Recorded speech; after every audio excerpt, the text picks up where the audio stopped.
Hello friends, कैसे हैं? आशा है मुझे आप सभी बहुत अच्छे होंगे और अपनी परीक्षाओं की बहुत अच्छी तैयारी कर रहे होंगे। आज मैं आपकी परीक्षाओं के लिए प्रस्तुत हूं आपके सामने एक नए वीडियो के साथ। कक्षा 12वीं के चैप्टर 9 शासक और इतिवृत्त यानी किंग्स एंड क्रॉनिकल्स के साथ। आज इस वीडियो में हम क्लास 12 के चैप्टर 9 किंग्स एंड क्रॉनिकल्स के जितने भी मल्टीपल चॉइस क्वेश्चंस होंगे, इंपॉर्टेंट क्वेश्चंस होंगे, वो सारे डिस्कस करेंगे। तो ज़्यादा समय न लेते हुए हम शुरू करते हैं आज के चैप्टर 9 किंग्स एंड क्रॉनिकल्स के questions. Question number first, who founded Mughal empire in India? Option A Babur, B Akbar, C Humayun, D Jahangir. बहुत ही ईजी सा क्वेश्चन है कि मुगल साम्राज्य की स्थापना भारत में किसने की थी? तो इसका सही आंसर है option A, that is Babur. फिर दूसरा question, the first battle of Panipat was fought in the year? Panipat का पहला युद्ध कब हुआ था?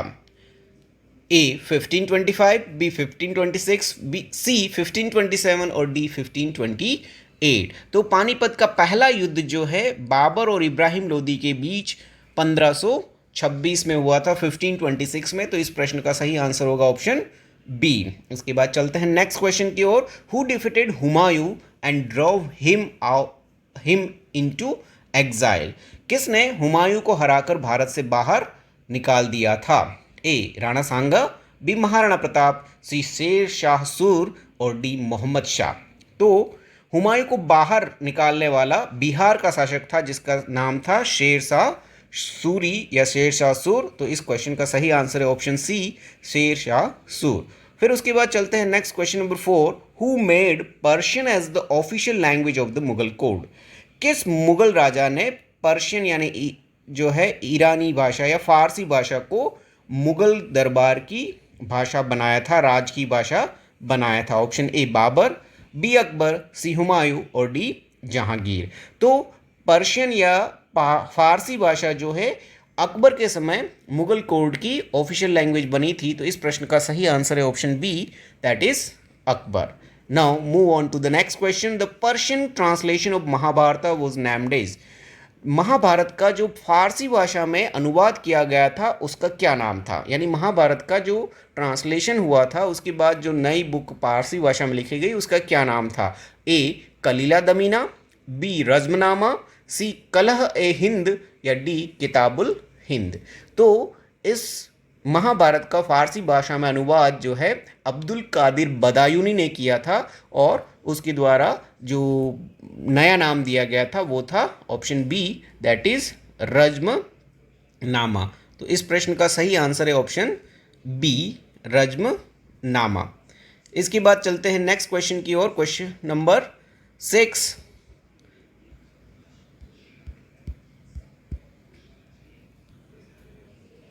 that is a fluid writing style with long horizontal strokes of Arabic script।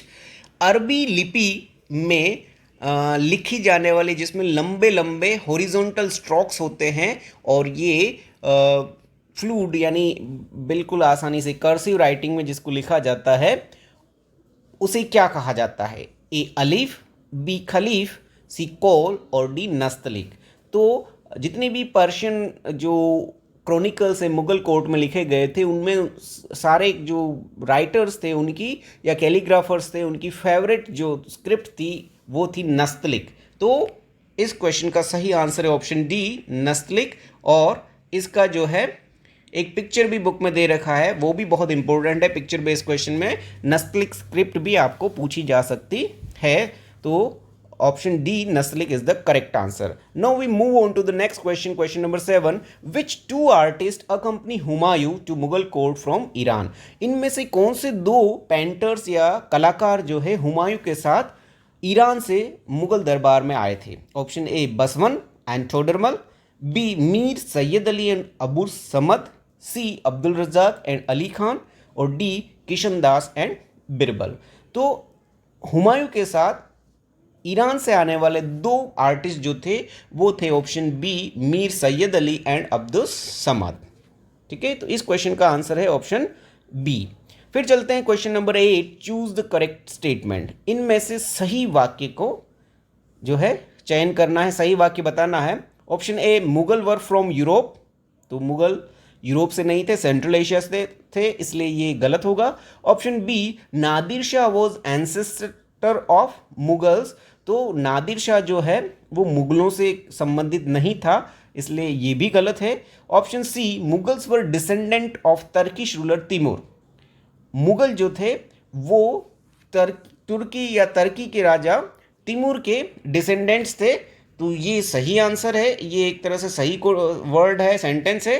फिर उसके बाद आता है option D, Babur was related to Genghis Khan from his father side, तो ये थोड़ा सही है लेकिन पूरा सही नहीं है, क्योंकि बाबर जो है गेंगिस खान का रिलेटिव तो था लेकिन from his mother side, not from father side. So this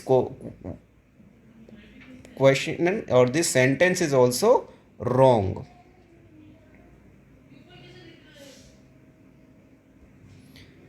The correct answer of this question is option C. Mughals were descendant of Turkish ruler Timur. Now we move on to the next question. Who was the successor of Babur? Babur का उत्तराधिकारी कौन था? बाबर के बाद अगला राजा कौन बना? Option A, Shah Jahan, B, Akbar, C, Humayun और डी, जहांगीर।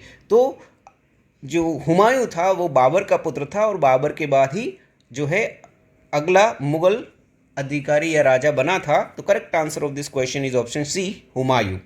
ठीक है, फिर इसके बाद चलते हैं next question, question number 10, choose the correct statement. Mughal chronicles highlight the problems of the common people, तो ये गलत है sentence. Chronicles by Mughal emperors gives account of administration only, तो सिर्फ एडमिनिस्ट्रेशन की ही जानकारी क्रॉनिकल से नहीं मिलती, इसलिए ये भी गलत होगा। C, Mughal chronicles are about the activities of Aurangzeb only, तो मुगल क्रॉनिकल्स औरंगजेब के अलावा दूसरे रूलर्स की भी इंफॉर्मेशन देते हैं, इसलिए ये भी गलत है। तो इसका मतलब ऑप्शन डी सही होगा। Chronicles focus on event centred on the ruler, his family, court and noble, and this is correct statement, ये बिल्कुल सही है। तो इस प्रश्न का सही आंसर है option D, that is chronicles focus on event centred on the ruler, his family, court and noble. फिर इसके बाद चलते हैं नेक्स्ट क्वेश्चन की ओर, question number 11। It is also a statement and we have to choose the correct statement. All the Mughal chronicles were written in Turkish, क्या सारे Mughal Chronicle Turkish में लिखे गए थे? तो नहीं, ये गलत है, टर्किश में नहीं लिखे गए थे, ज़्यादातर पर्शियन में लिखे गए थे। फिर नेक्स्ट है, all the Mughal chronicles were in Hindavi and regional variants, सारे मुगल क्रॉनिकल्स हिंदवी या क्षेत्रीय भाषाओं में लिखे गए थे, तो ये भी सही नहीं है। फिर C, Mughal chronicles were written in Arabic, Mughal chronicles Arabic भाषा में लिखे गए थे, तो ये भी सही नहीं है। फिर नेक्स्ट है, most of the Mughal chronicles were written in Persian, yes it is correct. तो इस क्वेश्चन का सही आंसर है option D, that is Persian language. फिर आते हैं 12th क्वेश्चन नंबर की ओर। Abul Fazl describe painting as, बहुत इंपॉर्टेंट क्वेश्चन है ये। अब्दुल फजल ने पेंटिंग को क्या कहा? ए, डाइंग आर्ट, मरती हुई कला, बी, मैजिकल आर्ट, जादुई कला, सी, प्रोग्रेसिव आर्ट, विकास करती हुई कला, या डी, इन्फ्लुएंशियल आर्ट यानी प्रभावित करने वाली कला। तो अबुल फजल के अनुसार पेंटिंग जो थी वो एक जादुई कला थी, magical art is the correct answer of this question. 13 question number, Mughal artist began to portray emperors wearing the halo which means, Mughal कलाकारों ने राजाओं को एक हैलो के साथ, एक चमकीले प्रकाश युक्त चक्र के साथ पेंटिंग्स में दर्शाया है। तो ये हैलो जो है वो उसका अर्थ क्या है?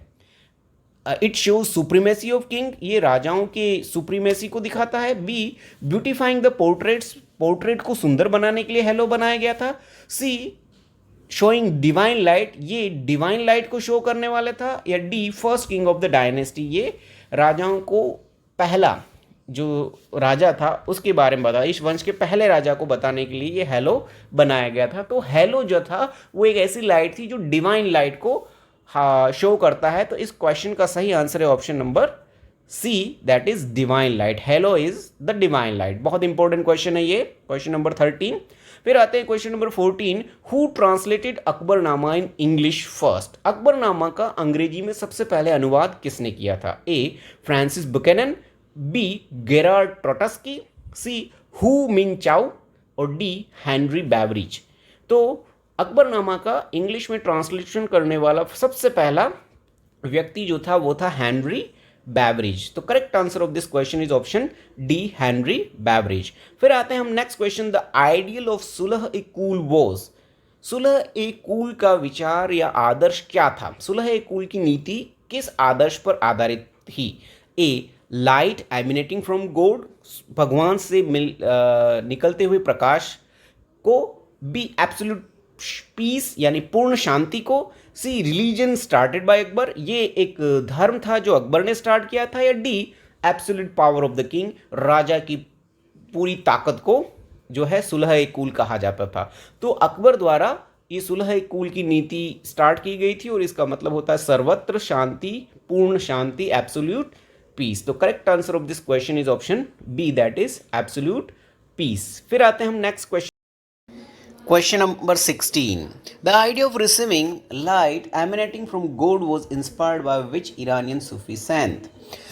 जो भगवान से प्रज्वलित अग्नि या रोशनी का जो विचार है वो कौन से ईरानियन सूफी सेंट द्वारा दिया गया है? मुगल क्रॉनिकल्स में बहुत सारे पेंटिंग्स में राजाओं के सिर के ऊपर जो हैलो दिखाया गया और उसमें वो जो रोशनी दिखाई गई वो किस सूफी संत के विचारों से प्रेरित है? A Rumi, B Moinuddin Chishti, C Shahabuddin Suhrawardi, D Sheikh Salim Chishti. तो ये जो लाइट एमिनेटिंग फ्रॉम गॉड का आइडिया है that is actually Iranian Sufi saint Shahabuddin Suhrawardi. तो correct answer of this question is option C, Shahabuddin Suhrawardi. Now we move on to the next question, question number 17, and the question is which of the following is not correctly match. इनमें से कौन सा सही match नहीं है? यहाँ एक तरफ मुगल क्रॉनिकल्स दे रखे हैं और दूसरी तरफ उनके राइटर्स के नाम दे रखे हैं। हमें इनमें से उसको फाइंड आउट करना है जो गलत मैच है।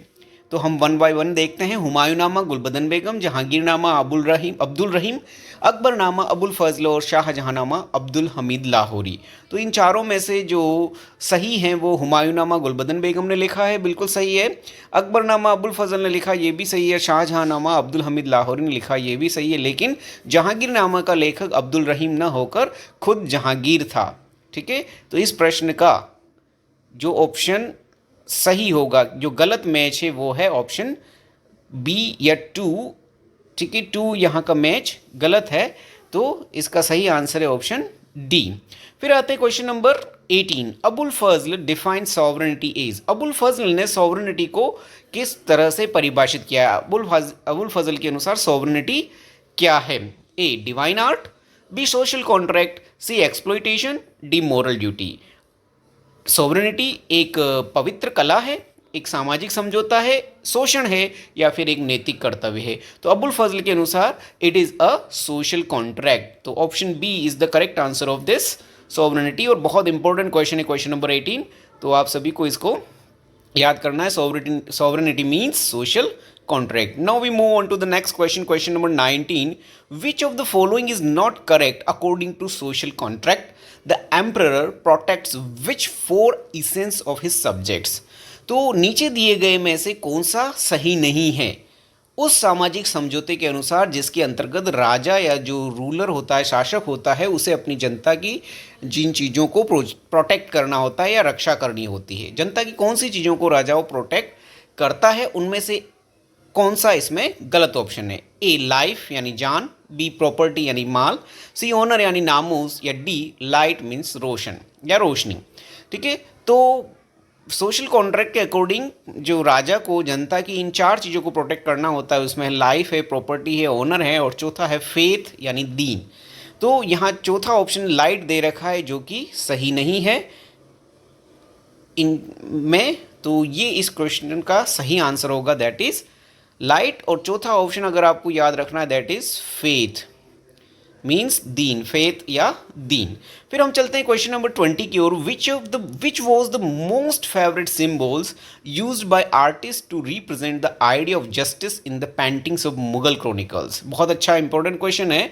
मुगल पेंटिंग्स में न्याय के विचार को किस सिंबल या प्रतीक चिन्ह के माध्यम से प्रस्तुत किया गया है? ठीक है, बहुत सारी मुगल पेंटिंग्स है जिसमें राजाओं के न्याय के सिद्धांत को प्रतीकों के माध्यम से प्रस्तुत किया गया है। तो वो कौन सा चिन्ह है? A through angels from sky, आकाश से जो एंजल्स हैं उनके द्वारा, B through halo around the rulers, राजा के सिर के चारों तरफ हैलो जो है उसके द्वारा, C the motive of lion and the lamb और cow peacefully nestling next to each other, शेर के साथ गाय या मेमने का शांतिपूर्वक एक दूसरे के साथ बैठकर जो चित्र है वो, या इनमें से कोई नहीं।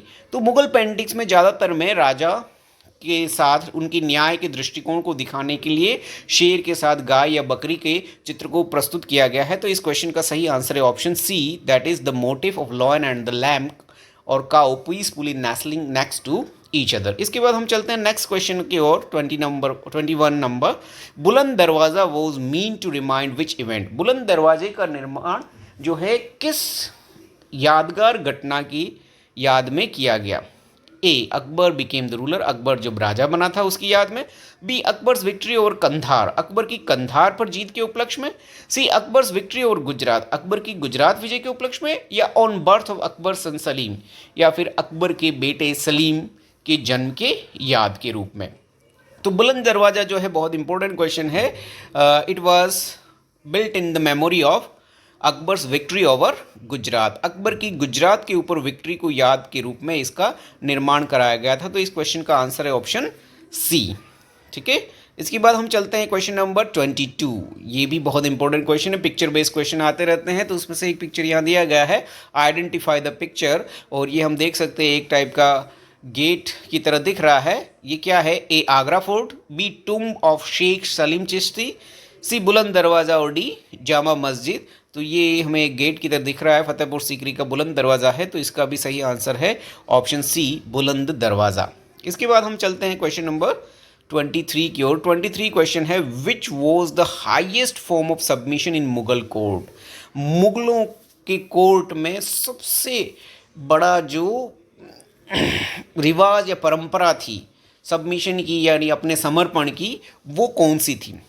मतलब राजा के सामने समर्पण की सबसे बड़ी जो फॉर्म थी, सबसे ऊंची जिसको माना जाता था, वो कौन सी परंपरा थी? ए सिजदा, बी कॉर्निश, सी पेबोस, या डी हरम।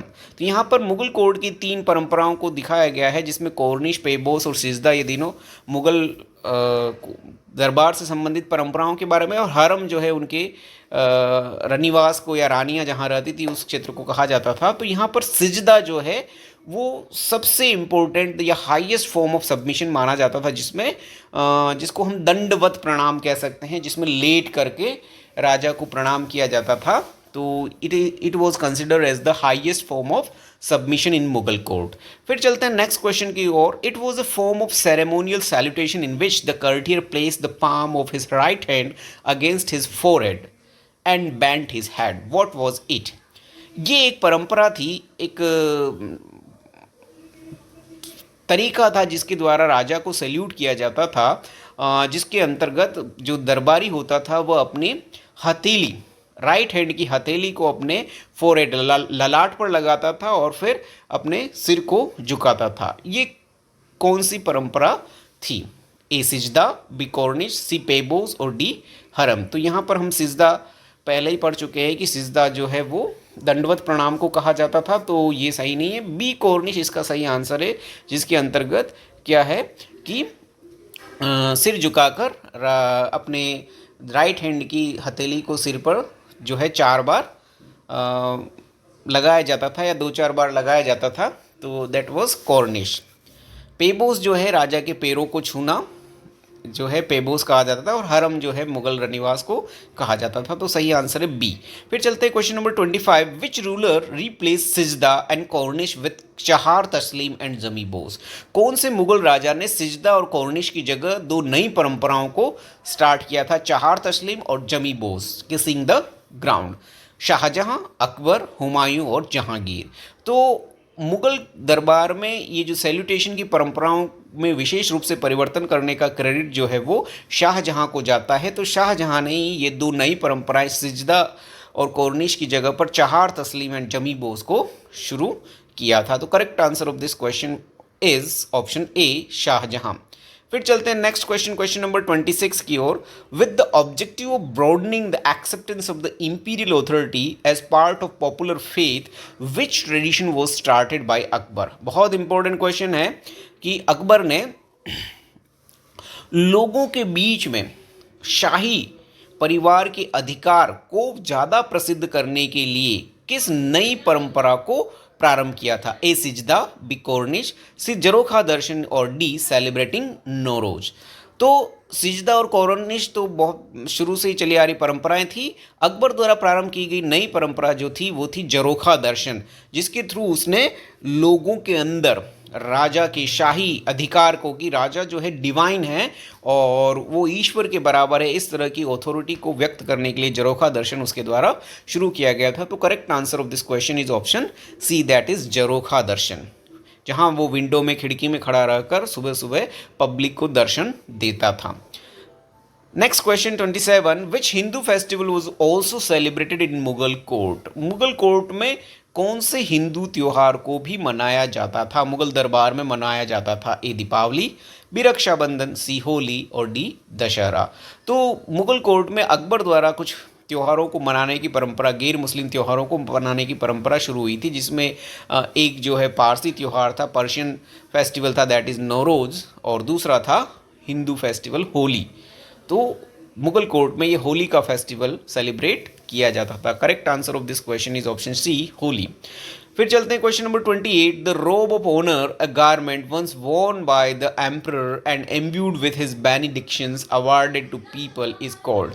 राजा द्वारा पहले कभी पहना गया उसका जो गारमेंट होता था, उसकी जो ड्रेस होती थी, वह जो है लोगों को देता था।